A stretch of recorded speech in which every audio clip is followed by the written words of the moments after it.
جیسی آدم و حوا دونوں نے اس درخت کے پھل کو کھایا جنتی لباس ان کے جسم سے اتر گیا. پھر اللہ رب العالمین نے دونوں کو جنت سے باہر کر دیا. اے آدم و حوا دونوں نے آج میری نافرمانی کی ہے, اب تم دونوں کے لیے جنت حرام ہے. اب آدم علیہ السلام کا پہلے پتلا بنایا, پھر اس میں روح ڈالی, پھر ان کو جنت میں داخل کیا, پھر ان کی پسلی سے حوا کو بنایا اور حوا کو بھی ان کے ساتھ جنت میں داخل کر دیا اور کہا کلو وشربو, خوب کھاؤ پیو جنت کے اندر. اور ایک آرڈر دے دیا اللہ نے کہ فلا تقربا هذه الشجرہ, اے آدم اور اے حوا تم دونوں اس درخت کے پاس مت جانا, بس اس درخت کے قریب مت جانا. اے آدم و حوا تم دونوں اس درخت کے قریب مت جانا, بس. دیکھیے اللہ کو تو معلوم ہی تھا کہ آدم و حوا اس درخت کے قریب جائیں گے. اللہ نے تو پہلا انتظام ہی کر لیا تھا, دنیا رچانا تھی, دنیا بسانا تھی, اس لیے اللہ کے علم میں پہلے ہی تھا. اس لیے اللہ رب العالمین نے ڈائریکٹ آدم سے گناہ نہیں کرایا بلکہ شیطان کو بھیجا. شیطان نے انہیں بہکایا اور آدم و حوا دونوں کو درخت کے قریب لے گیا حوا کے کہنے پر کہ کھا لو, یہ تو ہمارا ہمدرد ہے. شیطان نہیں, یہ تو ہمارا ہمدرد ہے. اور اس کے بہکانے میں آ کر آدم و حوا دونوں نے وہ پھل کھا لیا. بس یہی خطا حضرت آدم اور حوا سے ہوئی نہیں بلکہ کرائی گئی, غلطی ان سے کرائی گئی. اور اللہ کو پہلے معلوم تھا. جیسی آدم و حوا دونوں نے اس درخت کے پھل کو کھایا جنتی لباس ان کے جسم سے اتر گیا. انہوں نے بڑے بڑے پتوں سے, درخت کے بڑے بڑے پتوں سے, جنت کے درختوں کے پتوں سے اپنا جسم چھپایا. یہ انسان کی فطرت ہے, یہ انسان کی فطرت ہے. آج آپ دیکھ سکتے ہو علاقوں میں گھوم گھوم کر کہ کون کس پوزیشن میں رہتا ہے. میرے بھائیوں, آدم کی بیوی ہے حوا اور میاں بیوی میں کوئی پردہ نہیں ہے, لیکن اس کے باوجود جب جنتی لباس دونوں کے جسم سے اترا تو انہوں نے جنت کے درختوں کے بڑے بڑے پتوں سے اپنے سطر کو چھپایا, اپنے شرمگاہ کو, اپنے سطر کو چھپایا. یعنی سطر چھپانا یہ انسان کی فطرت میں داخل ہے. میرے پیارے ساتھیوں, پھر اللہ رب العالمین نے دونوں کو جنت سے باہر کر دیا. اے آدم و حوا دونوں نے آج میری نافرمانی کی ہے, اب تم دونوں کے لیے جنت حرام ہے, اب تم دونوں یہاں سے نکلو. اللہ چاہتا تو اس غلطی کی بنا پر جہنم میں ڈال سکتا تھا, لیکن نہیں, چونکہ اللہ کو دنیا بسانا تھی, اللہ کو دنیا رچانا تھا, اللہ کو دنیا میں بھیجنا تھا, اس لیے آدم و حوا دونوں کو دنیا میں بھیج دیا. اب جاؤ, اب سنو, غلطی تو ہوئی اور غلطی بھی مخلوق ہے اور مخلوق کا خالق اللہ رب العالمین ہے. دنیا میں کوئی ایسی بیماری پیدا ہی نہیں ہوئی کہ اللہ نے بیماری پیدا کی ہو اور اس کا علاج نہ اتارا ہو. کوئی بیماری دنیا میں ایسی ہے ہی نہیں جس کا علاج نہ اتارا ہو الا الموت, موت کے علاوہ. اب آپ کہو مولانا کیا بات کرتے ہو, کینسر کا کوئی علاج نہیں ہے. انسان کی عقل ابھی وہاں تک نہیں پہنچی ہے. کل تک ٹی بی کا علاج نہیں تھا لیکن آج ٹی بی کا علاج آ گیا کہ نہیں آ گیا. کل تک بہت سی بیماریوں کا علاج نہیں تھا لیکن آج پاسبل ہو گیا ہے. ہو سکتا ہے کل انسان کا علم اس کو کینسر کی کھوج میں بھی کامیاب کر دے اور کینسر کا علاج بھی انسان ڈھونڈ لے. صرف موت کے ہر چیز اور ہر بیماری کا علاج اللہ نے اتارا ہے. تو میرے بھائیوں, اگر اللہ نے بیماری اتاری تو اللہ نے اس کا علاج بھی اتارا ہے. اسی طریقے سے اگر اللہ نے خطا اور غلطی کو پیدا کیا ہے, اللہ نے گناہ کو اگر پیدا کیا ہے تو گناہ کا علاج بھی توبہ اور استغفار کی شکل میں بتایا ہے. اگر بیماری ہے تو اس کا علاج بھی ہے, اگر گناہ پیدا کیا ہے تو گناہ کا تریاق اور گناہ کا علاج بھی بتایا ہے, اور وہ کیا ہے, توبہ اور استغفار. اسی لیے آدم اور حوا دونوں کو جب جنت سے بھیج دیا گیا دنیا میں تو آدم و حوا سے جب یہ خطا ہوئی تو آدم و حوا نے اپنی اس خطا کا, اپنی اس بیماری کا, اپنی اس گناہ کا اور اس غلطی کا اقرار بھی کیا اور اس کا علاج اس طریقے سے کیا. ربنا ظلمنا انفسنا وَإِن لَّمْ تَغْفِرْ لَنَا وَتَرْحَمْنَا لَنَكُونَنَّ مِنَ الْخَاسِرِينَ. حضرت یونس علیہ السلام سے اللہ نے فرمایا تمہیں جانا نہیں ہے, تمہیں اپنی بستی میں رہ کر دعوت و تبلیغ کرنا ہے. یونس نہیں مانے, اللہ کی مرضی کے بغیر, اللہ کے حکم کے بغیر چل دیے. ایک خطا کی, ایک غلطی کی, اللہ نے ان کو سمندر میں کشتی میں اسے پلٹوا دیا, مچھلی نے ان کو نگل لیا. یونس علیہ السلام سے خطا ہوئی, یونس علیہ السلام سے غلطی ہوئی, اللہ کا حکم نہیں مانا. اب اس غلطی کے اقرار بھی کر رہے ہیں اور اس غلطی کا علاج توبہ کی شکل میں, استغفار کی شکل میں کر رہے ہیں. لا الہ الا انت سبحانک انی کنت من الظالمین. اگر غلطی ہے, گناہ اللہ نے پیدا کیا ہے تو اس کا علاج بھی پیدا کیا ہے, اور اس کا علاج کیا ہے؟ توبہ اور استغفار. حضرت آدم سے غلطی ہوئی, جنت سے نکالے گئے اور دنیا میں آئے تو کیا کہا؟ ربنا ظلمنا انفسنا وان لم تغفر لنا وترحمنا لنکونن من الخاسرین. اے ہمارے پروردگار, ہم دونوں نے اپنے آپ پر بہت بڑا ظلم کیا ہے. اگر تو نے ہماری مغفرت نہ فرمائی اور ہم پر رحم نہ فرمایا, لا نکونن من الخاسرین, تو ہم نقصان اٹھانے والوں میں سے ہو جائیں گے, ہم بہت زیادہ نقصان اٹھانے والوں میں سے ہو جائیں گے. اور اسی وجہ سے دیکھیے, آپ دیکھیے کیسا جواب, ترکی بترکی جواب. ادھر اللہ رب العالمین شیطان کو بھی بھگا رہا ہے, رامدہ درگاہ کر رہا ہے. اے شیطان, اے ابلیس, ہم نے کہا تھا آدم کو سجدہ کر, فسجدوا الا ابلیس, سارے فرشتوں نے آدم کو سجدہ کیا سوائے ابلیس کے. ابا, انکار کر دیا, واستکبر, اور تکبر میں آ گیا. اے ابلیس, ہماری نافرمانی کرنے کے عوض تجھے بھی نکالا جا رہا ہے, راندہ درگاہ کیا جا رہا ہے. تو جانتے ہو ابلیس نے کیا کہا تھا, جانتے ہو شیطان نے کیا کہا تھا؟ جب شیطان کو نکالا گیا, اللہ نے راندہ درگاہ کیا, تو شیطان نے چیلنج دیتے ہوئے کہا تھا اللہ سے کہ اے اللہ الہ العالمین, ہم نے آدم کو سجدہ نہیں کیا, تجھے تو سجدہ کرتا تھا, تیری عبادت تو کرتا تھا, میں نے آدم کو سجدہ نہیں کیا. وہ مٹی سے پیدا ہے, میں آگ سے, میں اپنے سے کمتر مخلوق کے سامنے نہیں جھکا. ارے میں نے آدم کو سجدہ نہیں کیا تو مجھے نکال رہا ہے, جبکہ میں تجھے سجدہ کرتا تھا. روئے زمین پر, پوری کائنات پر 4 انگلی کے برابر بھی کوئی جگہ ایسی خالی نہیں جہاں شیطان نے اللہ کو سجدہ نہ کیا ہو. اتنا سجدہ کرتا تھا وہ اللہ کو, اتنی عبادت کرتا تھا اللہ کی, لیکن ایک بات نہیں مانی, آدم کو سجدہ کرو, نہیں کیا اس نے. ارے ہم تو کتنی نافرمانی کرتے ہیں اللہ کی, اور اتنی عبادتیں بھی نہیں ہماری. ہم اپنا انجام سوچیں, اپنے بارے میں ذرا غور کریں. شیطان نے تو چپے چپے پر سجدہ کیا تھا, 4 انگلی کے برابر بھی کوئی جگہ ایسی نہیں جہاں شیطان نے سجدہ نہ کیا ہو, ہر جگہ سجدہ. لیکن اللہ نے کہا آدم کو سجدہ کرو, نہیں مانی اس کی بات. نہیں اللہ, میں مٹی سے, آگ سے, اور وہ مٹی سے, آگ مٹی کے سامنے جھکے گی. اللہ نے کہا نکلو. اور جب نکالا گیا تو کیا کہا اس نے چیلنج دیتے ہوئے, قسم ہے مجھے اپنے تکبر کی, اے اللہ الہ العالمین, آدم کی وجہ سے تو مجھے نکال رہا ہے نا, آدم کی وجہ سے تو مجھے نکال رہا ہے نا, میں آخری سانس تک تیرے بندے آدم اور آدم کی اولاد سے گناہ کے کام کراتا رہوں گا. دنیا میں بھی میں ان سے گناہ کے کام کراتا رہوں گا. ہم تیرے بندے آدم سے اور آدم کی اولاد سے آخری سانس تک ان سے غلط کام کراتا رہوں گا, اور ان کو گناہوں کی دلدل میں ڈال کر آخری سانس تک ان سے گناہ کے کام کرا کر ان کو آخری دم تک ان سے گناہ کراتا رہوں گا, اور اسی گناہ پر ان کو وہ موت آئے گی, اور اپنے ساتھ لے کر ہم ان کو جہنم میں جائیں گے. اے اللہ, قسم ہے مجھے اپنے تکبر کی کہ میں تیرے بندے آدم اور آدم کی اولاد سے آخری سانس تک گناہ کراتا رہوں گا, اور ان کو قیامت کے دن اپنے ساتھ جہنم میں لے جاؤں گا. تو ادھر اللہ نے اس کے چیلنج کو قبول کرتے ہوئے ترکی بترکی جواب دیا, اے ابلیس, جا تو میرے بندے کو آخری وقت تک بہکا, جا تو آدم کی اولاد سے آخری وقت تک گناہ کے کام کرا, جا, میں تجھے اجازت دیتا ہوں, آخری وقت تک تو میرے بندوں کو بہکاتا رہے اور ان سے گناہ کے کام کراتا رہے, اور تو ان کو اپنے ساتھ جہنم میں لے جاتا رہے.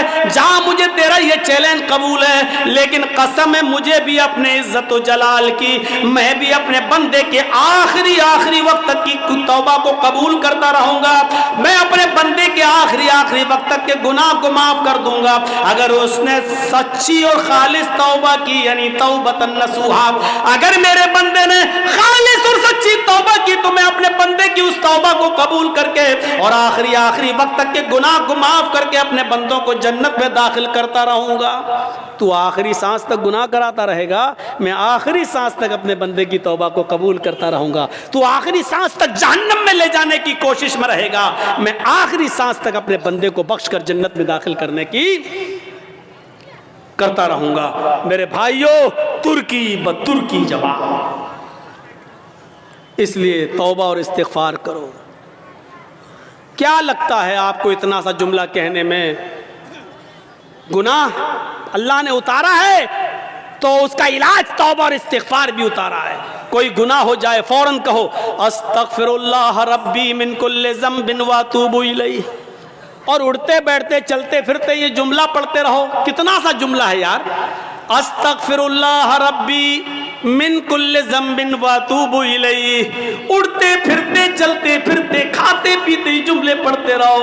استغفر اللہ ربی، میں مغفرت طلب کرتا ہوں اللہ کی، استغفر اللہ، میں اللہ سے مغفرت طلب کرتا ہوں جو میرا رب ہے، من کل ذنب، ہر گناہ سے، واتوب الیہ، اور اسی سے توبہ کرتا ہوں، اسی کی طرف رجوع ہوتا ہوں۔ یہ ایسی دعا ہے کہ خود اللہ کے نبی صلی اللہ علیہ وسلم یہ دعا پڑھا کرتے تھے اور کہا کرتے تھے، لوگوں استغفروا ربکم وانی لاستغفر اللہ فی اليوم 100 مرہ، اے لوگوں تم اپنے رب سے مغفرت مانگا کرو، اے لوگوں تم اپنے رب سے مغفرت طلب کیا کرو۔ انی لاستغفر اللہ فی اليوم 100 مرہ، محمد رسول اللہ کا یعنی میرا حال یہ ہے کہ میں ایک دن میں 24 گھنٹے میں صبح اور شام میں 100 سے زیادہ بار اللہ سے مغفرت طلب کرتا ہوں، اللہ سے استغفار کرتا ہوں۔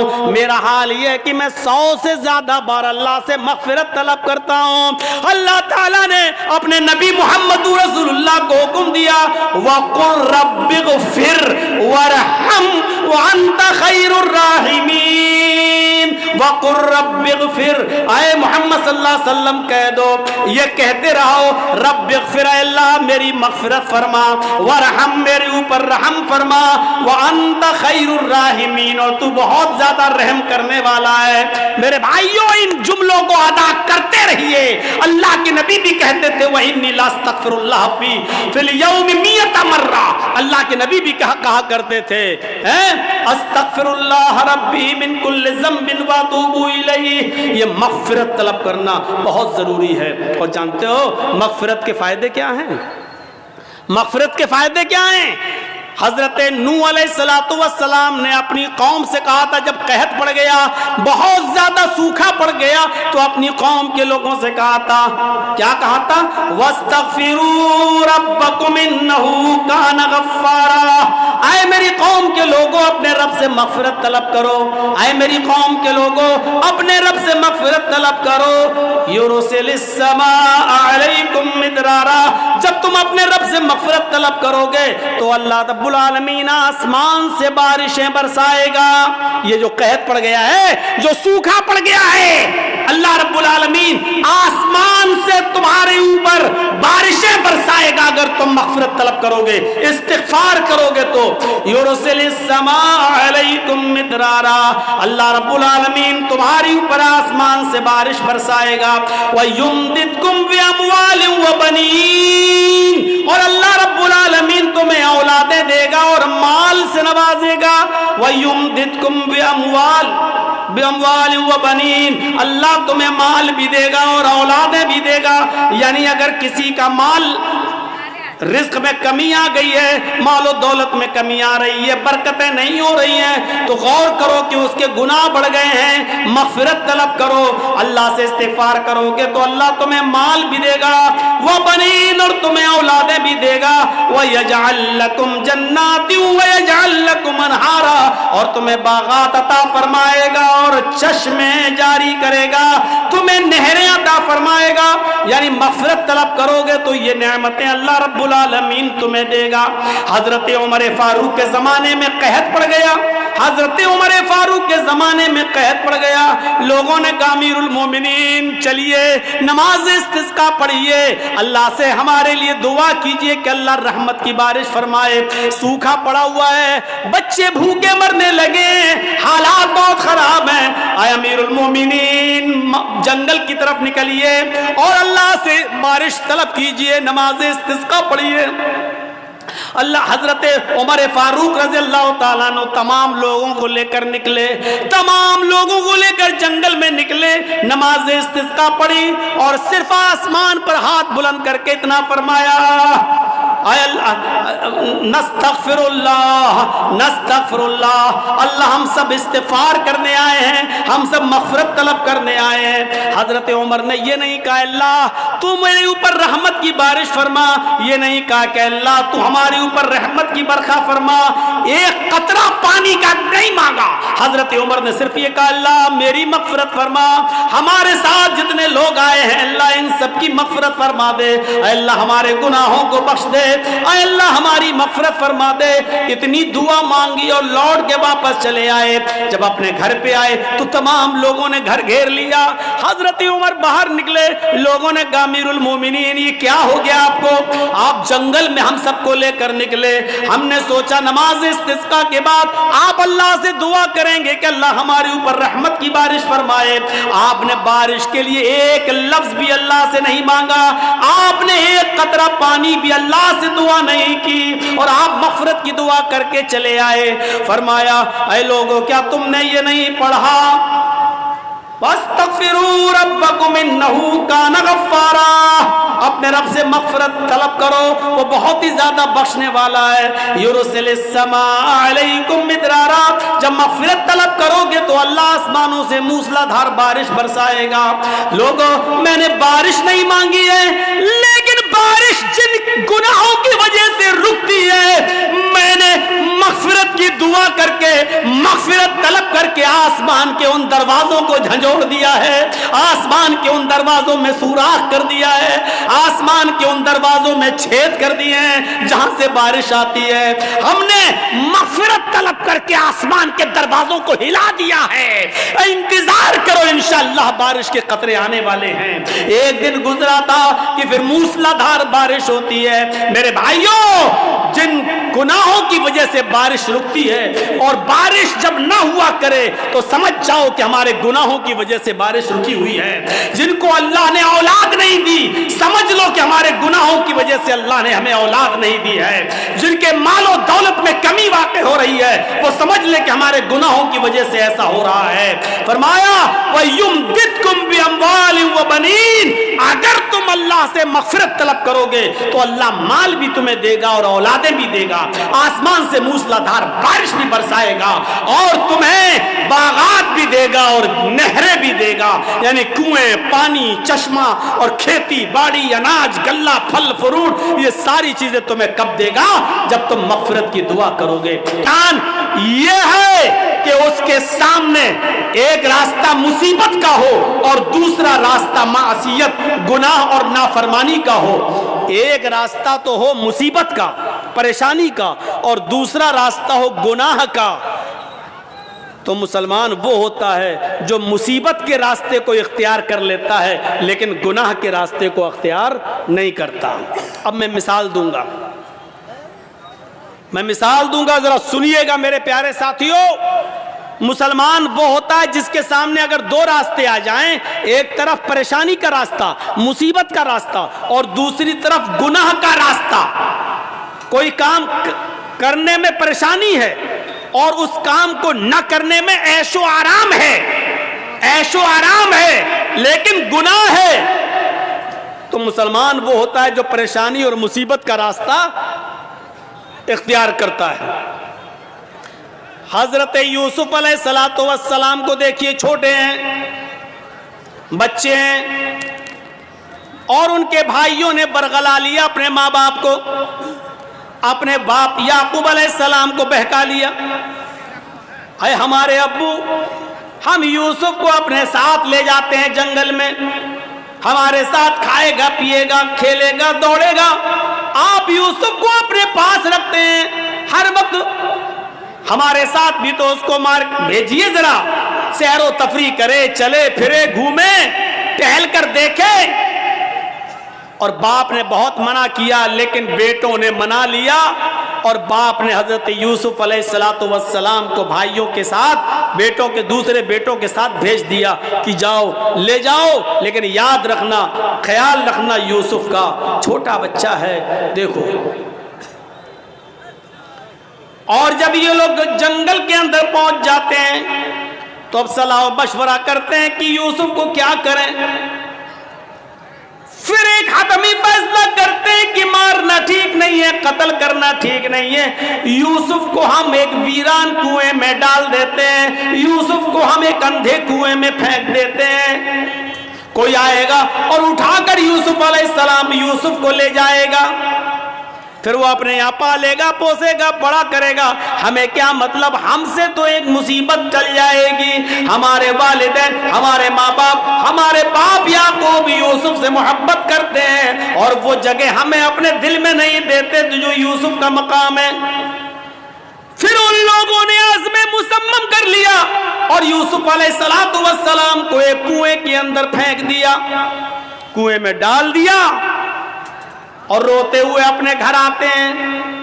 ایک یوسف علیہ السلام کی قمیض اتار لی، ان کا کرتا اتار لیا، اور ایک بکری کو ذبح کر کے بکری کا جھوٹا خون، بکری کا خون اس قمیض میں لگا کر لے آئے، اور جب اپنے گھر پہ آتے ہیں تو اپنے ابا سے کہتے ہیں، یعقوب علیہ السلام سے کہتے ہیں، یا ابانا،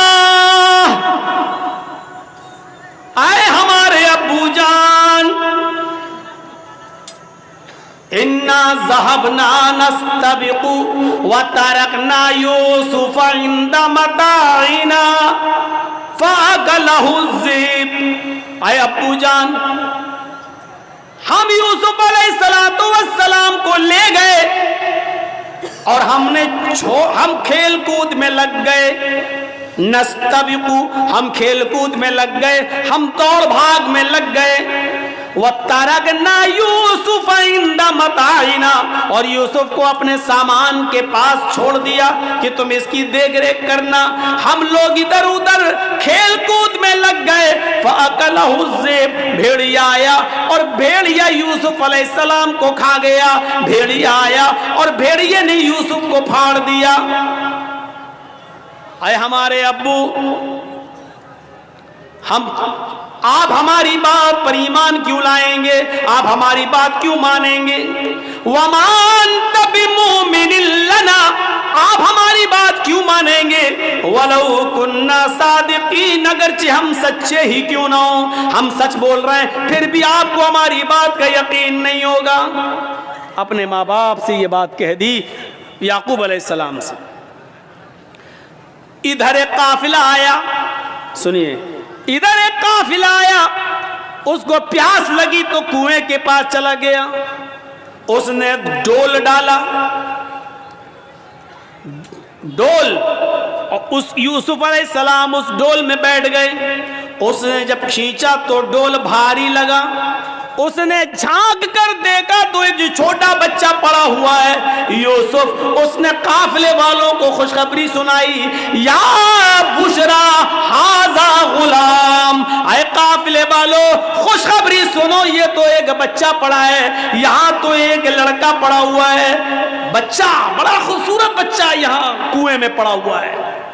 نکالا، مصر کے بازار میں لے گئے اور وہاں اس بچے کو بیچ دیا گیا، اور جانتے ہو اتنا خوبصورت بچہ یوسف علیہ السلام جن کی خوبصورتی کا ذکر قرآن میں موجود، لیکن اس خوبصورت بچے کی قیمت بھی کیا لگی مصر کے بازار میں، جانتے ہو ان کو پیسہ چاہیے تھا، کہتے ہیں کہ کوئی چوری کا مال ہو یا ایسا کوئی مال ہو تو آدمی جلدی ہٹاتا ہے، کبھی کبھی 20,000 کا موبائل 2,000 میں دے کے چلا جاتا ہے کہ جلدی ہٹے، جلدی سے نکلے اور پکڑا جائے تو دوسرا پکڑا جائے، ہم نہ پکڑے جائیں۔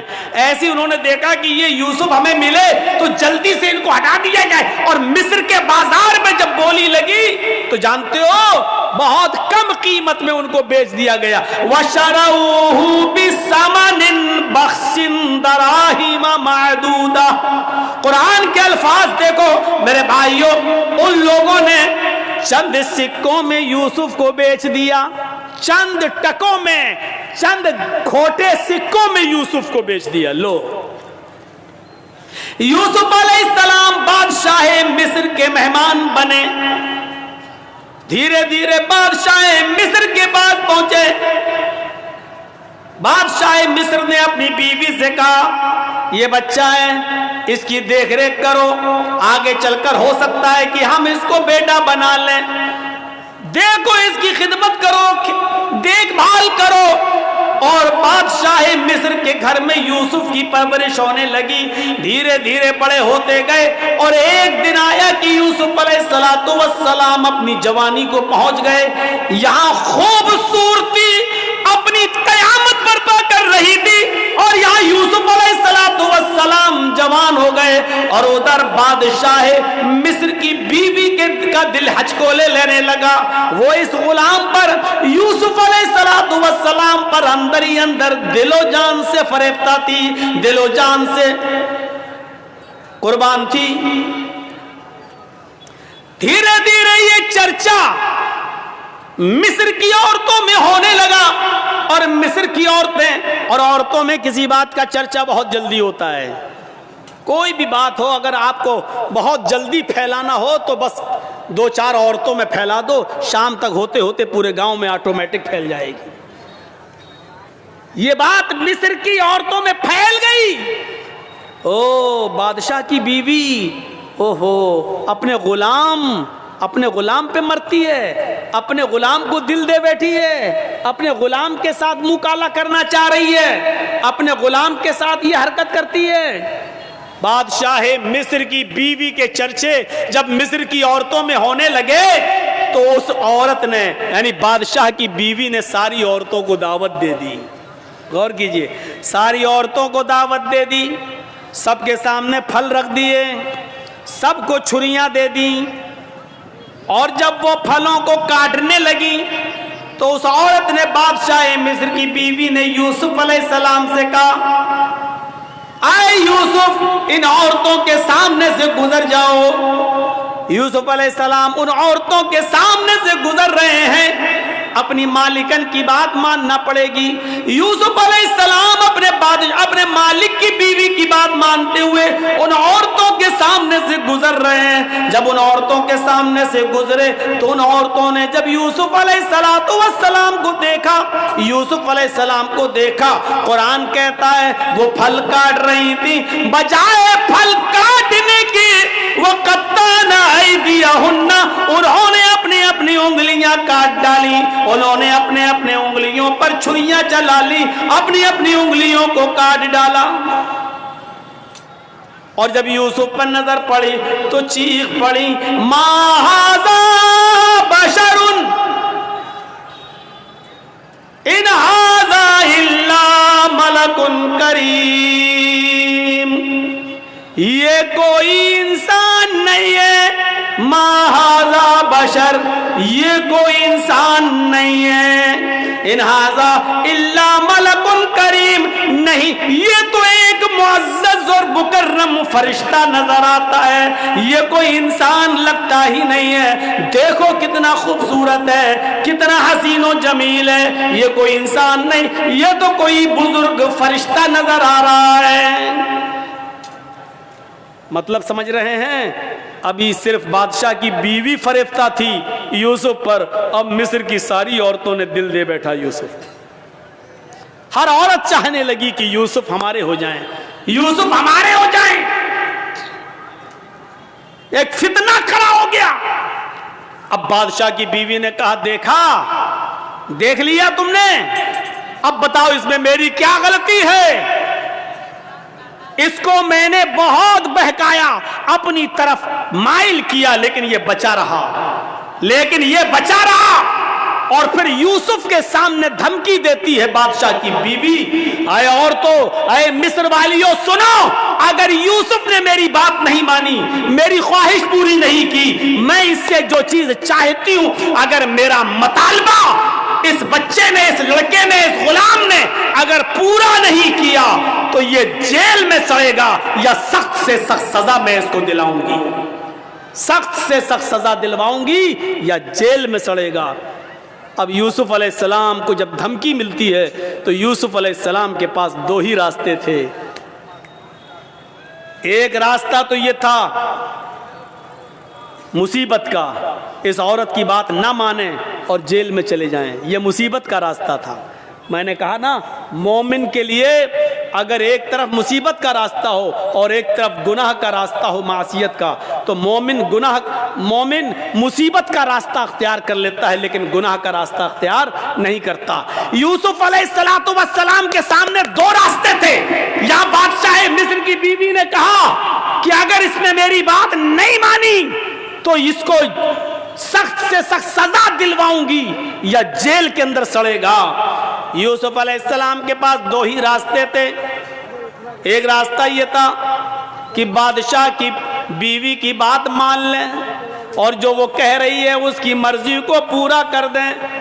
اگر ایسا کر لیتے، بادشاہ کی بیوی کی بات مان لیتے تو پانچوں انگلی گھی میں تھی۔ بادشاہ کی بیوی ان کو بچاتی بھی، بادشاہ کی بیوی ان کا خیال بھی رکھتی، بادشاہ کی بیوی ان کو تنہائی کا موقع بھی دیتی، بادشاہ کی بیوی ان کی عزت و تکریم بھی کرتی، بادشاہ کی بیوی ان کو اچھی طریقے سے ان کی حفاظت بھی کرتی، سب کچھ کرتی اور جو وہ چاہتے وہ ان کو ملتا رہتا۔ لیکن یہ راستہ گناہ کا راستہ تھا، یہ راستہ معصیت کا راستہ تھا۔ اب دوسرا راستہ یوسف علیہ السلام کے سامنے یہ تھا کہ میں اس غلط راستے پر نہیں چلوں گا۔ تو وہ عورت کہہ رہی ہے میں جیل میں ڈلوا دوں گی، میں سخت سے سخت سزا دلواؤں گی۔ تو یوسف علیہ السلام نے یہ راستہ پسند کر لیا اور نظریں آسمان پہ ڈالی اور فرمایا الہ العالمین، اے میرے پروردگار، بادشاہ مصر کی بیوی نے یہ ٹھان لیا ہے کہ میں اس کے ساتھ غلط کام کروں، اور وہ یہ بھی کہہ رہی ہے اگر اس نے میری بات نہ مانی تو میں اس کو سزا دلواؤں گی اور جیل میں ڈلوا دوں گی۔ رب السجن احب الی مما یدعوننی الیہ، اے میرے پروردگار، اے میرے اللہ، اے میرے رب، مجھے جیل میں جانا زیادہ پسند ہے۔ رب السجن احب الی مما یدعوننی الیہ، اے اللہ مجھے جیل زیادہ محبوب ہے، مجھے جیل میں جانا زیادہ پسند ہے بنسبت اس کے جس برے کام کی طرف یہ عورتیں مجھے بلا رہی ہیں اور بادشاہ مصر کی بیوی مجھے چاہ رہی ہے۔ اس کام کے کرنے سے بہتر اور زیادہ اچھا میرے لیے یہ ہے کہ میں جیل میں چلا جاؤں۔ وَإِلَّا تَصْرِفْ عَنِّي كَيْدَهُنَّ أَصْبُ إِلَيْهِنَّ، اے ہمارے پروردگار، اے ہمارے رب، اگر تو نے مجھے ان کی چالوں سے نہ بچایا، اے اللہ اگر تو نے مجھے ان کی چالوں سے میری حفاظت نہ کی۔ یہ عورت کی چالیں کتنی خطرناک ہوتی ہیں، آپ کو اپنے گھر میں پیار و محبت کے جال میں پھنسا کر بلا بھی لیں گی اور آپ کو پھنسوا بھی دیں گی، آپ کو پھنسوا بھی دیں گی۔ تو اسی لیے یوسف علیہ السلام کیا کہہ رہے ہیں، وَإِلَّا تَصْرِفْ عَنِّي كَيْدَهُنَّ، اے اللہ مجھے جیل جانا زیادہ محبوب ہے، زیادہ پسند ہے بنسبت اس کے جس برے کام کی طرف یہ مجھے بلا رہی ہیں۔ اے اللہ اگر تو نے مجھے ان کی چالوں سے محفوظ نہ کیا، اگر تو نے مجھے ان کی چالوں سے نہ بچایا، اسبو الیہن، تو میں بھی ان کی طرف جھک جاؤں گا، میں بھی ان کی طرف مائل ہو جاؤں گا، میں بھی ان کے ساتھ غلط کام کر بیٹھوں گا، وَأَكُن مِّنَ الْجَاهِلِينَ، اور میں جاہلوں میں نادانوں میں سے ہو جاؤں گا۔ اے اللہ میں جاہلوں اور نادانوں میں سے ہو جاؤں گا، اس لیے اللہ مجھے ان کے شر و فتن سے اور ان کی چالوں سے تو میری حفاظت فرما۔ اس واقعے کی روشنی میں جو قرآن کی آیت سے میں نے ثابت کیا ہے، کیا پتہ چلتا ہے میرے بھائیوں کہ مومن وہ ہوتا ہے کہ جس کے سامنے ایک طرف مصیبت کا راستہ ہو اور ایک طرف گناہ کا راستہ ہو، تو وہ مصیبت کو اٹھانا اور پریشانی کو مول لینا یہ زیادہ بہتر سمجھتا ہے، لیکن گناہ کو اختیار نہیں کرتا ہے۔ یہ مومن کی نشانی ہے۔ ہمارے اور آپ کے پاس یہ نشانیاں ہیں؟ کیا ہم مومن ہیں؟ کیا ہم ایسا کرتے ہیں؟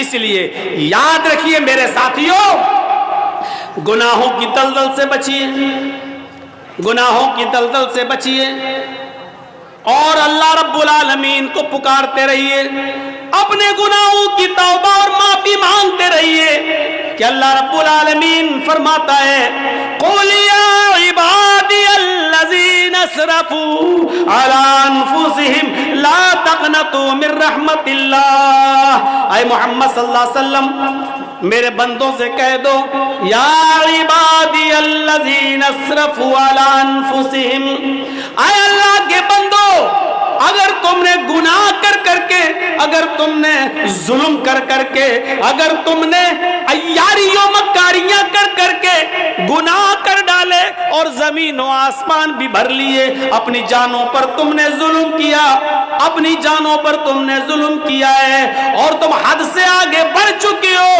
لا تقنطوا من رحمت اللہ، کہہ دو اے اللہ کے بندو، اللہ کی رحمت سے نا امید مت ہو جاؤ، اللہ کی رحمت سے نا امید مت ہو، اللہ رب العالمین تمہارے گناہوں کو اب بھی معاف کر دے گا، بشرط یہ کہ تم سچے دل سے توبہ کرو، استغفار کرو۔ میرے بھائیوں یاد رکھیے گا، میں نے خطبہ مسنونہ کے بعد جو آیت پڑھی ہے وہ اسی سے متعلق ہے، توبہ اور استغفار سے۔ یا ایھا الذین آمنوا توبوا الی اللہ توبۃ نصوحا عسى ربکم ان یکفر عنکم سیئاتکم ویدخلکم جنات تجری من تحتها الانہار۔ اللہ رب العالمین کیا فرما رہا ہے؟ اے مسلمانوں، اے ایمانوں والو، تم اللہ سے خالص اور سچی توبہ کرو، توبو الی اللہ توبۃ نصوحا، اے ایمانوں والو تم اللہ سے خالص اور سچی توبہ کرو۔ خالص اور سچی توبہ کیا ہوتی ہے؟ توبۃ نصوحا کیا ہوتی ہے؟ توبہ کے مفہوم میں یہ تین چیزیں شامل ہیں۔ اگر کوئی آدمی اللہ سے توبہ کرتا ہے اور یہ تین چیزیں اس کی توبہ میں شامل نہیں ہیں تو وہ توبہ نہیں ہے۔ کوئی گناہ ہو گیا، اللہ توبہ توبہ توبہ توبہ توبہ، یہ توبہ نہیں ہے۔ بہت سے لوگوں کو آپ نے دیکھا ہوگا کوئی گناہ کر بیٹھے، توبہ توبہ توبہ، یہ توبہ نہیں ہے۔ توبۃ نصوحا میں تین چیزیں شامل ہیں۔ پہلی چیز یہ ہے کہ اگر ہم سے کوئی گناہ ہو رہا ہے یا ہو گیا تو ہمیں اس پر ندامت ہو، یہ ہم کیا کر بیٹھے۔ پہلی چیز، کوئی غلطی ہم سے ہو جائے، کوئی گناہ جب ہو جائے تو اس پر پہلی چیز کیا؟ نادم ہونا، شرمندہ ہونا، یہ ہم سے کیا ہو گیا، اللہ یہ ہم سے کیا ہو گیا، پہلی چیز۔ اور دوسری چیز، جو گناہ ہم کر رہے ہیں اسی وقت اس کو چھوڑ دیں۔ مان لیجئے شراب پی رہے ہیں، 2 ہی گھونٹ پیے تھے، یہ مجھ سے کیا ہو گیا، توبہ توبہ استغفر اللہ، یہ کیا ہو گیا، یہ تو حرام چیز ہے۔ پہلی چیز شرمندگی، اور دوسری اب نہ پیئیں، فوراً چھوڑ دیں، دور کر دیں، ترک گناہ فوراً اسی وقت۔ اور تیسری چیز اس میں کیا شامل ہے؟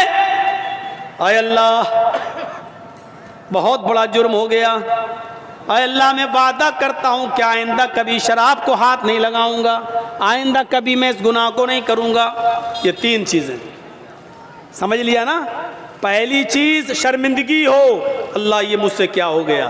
دوسری چیز، اس غلطی کو، اس گناہ کو فوراً چھوڑ دو، اگر کر رہے ہو تو اسی وقت ترک کر دو، اب نہ کرو، اسی وقت چھوڑ دو۔ اور تیسری چیز، آئندہ مستقبل میں، فیوچر میں پھر کبھی وہ غلطی نہ کرنے کا عزم اور ارادہ بھی پکا ہو کہ اب آئندہ ہم یہ گناہ نہیں کریں گے۔ یہ تین چیزیں جب تک ہماری توبہ میں شامل نہیں ہوں گی، میرے پیارے ساتھیوں ہماری توبہ نہیں ہوگی۔ توبتن، توبہ تو ہے لیکن توبتن نصوحہ نہیں ہے۔ اللہ نے فرمایا یا ایھا الذین آمنوا توبوا الی اللہ توبتن نصوحا، اے ایمانو والو تم اللہ سے توبہ کرو سچی اور خالص۔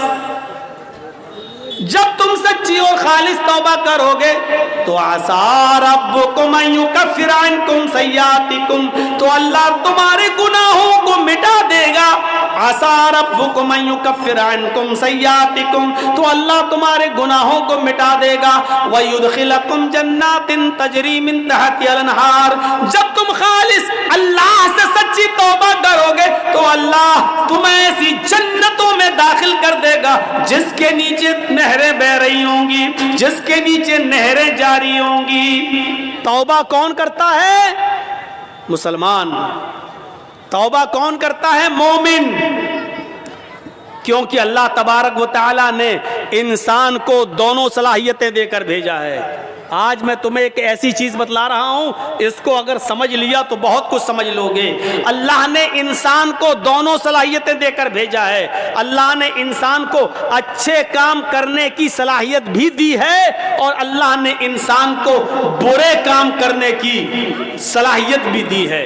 انسان کو اچھے کام کرنے کی طاقت بھی دی ہے اور برے کام کرنے کی بھی طاقت دی ہے۔ اللہ نے انسان کو نیکیاں کرنے کی بھی صلاحیت دی ہے اور گناہ کی بھی صلاحیت دی ہے۔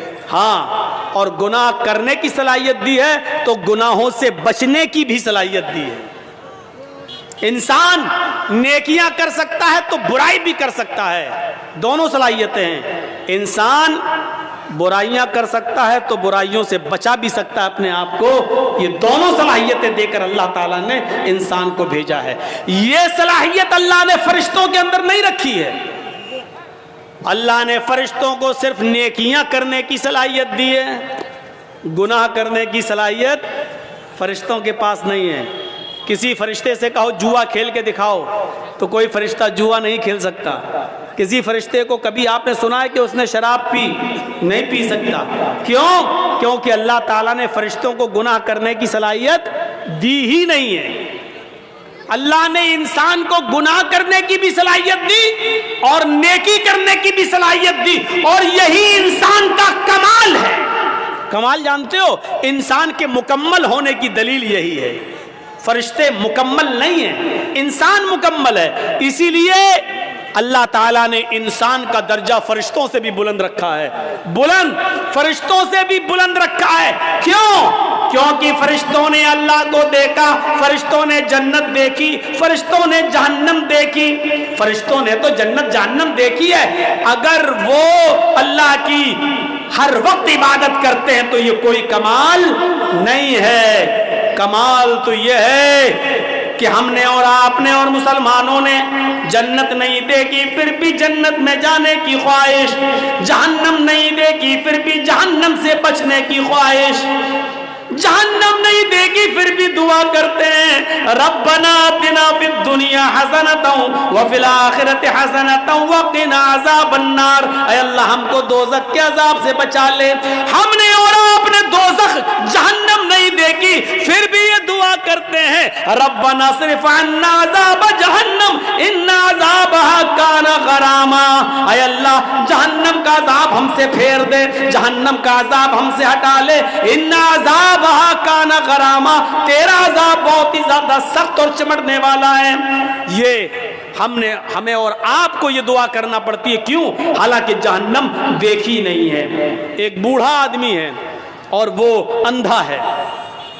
ایک اندھا آدمی جا رہا ہے اور راستے سے خوبصورت لڑکی چلی آ رہی ہے، خوبصورت، حسین و جمیل، بلا کی حسین و جمیل، لیکن ایک اندھا نوجوان جا رہا ہے، اس بیچارے کو لڑکی دکھائی نہیں دے رہی ہے۔ اس میں اس اندھے کا کیا کمال ہے؟ اب وہ اندھا اس لڑکی کو دیکھ ہی نہیں پا رہا ہے، اس کے حسن و جمال کو دیکھ ہی نہیں پا رہا ہے، تو اس میں اندھے کا کیا کمال ہے؟ اگر اندھا اس لڑکی کو نہیں چھیڑتا ہے یا اندھا اس لڑکی کے قریب نہیں جاتا ہے یا اس لڑکی سے کچھ گفتگو نہیں کرتا ہے اور اس لڑکی کو نہیں دیکھ رہا، تو اس میں اندھے کا کیا کمال ہے بھائی؟ اس کو تو دکھتا ہی نہیں ہے۔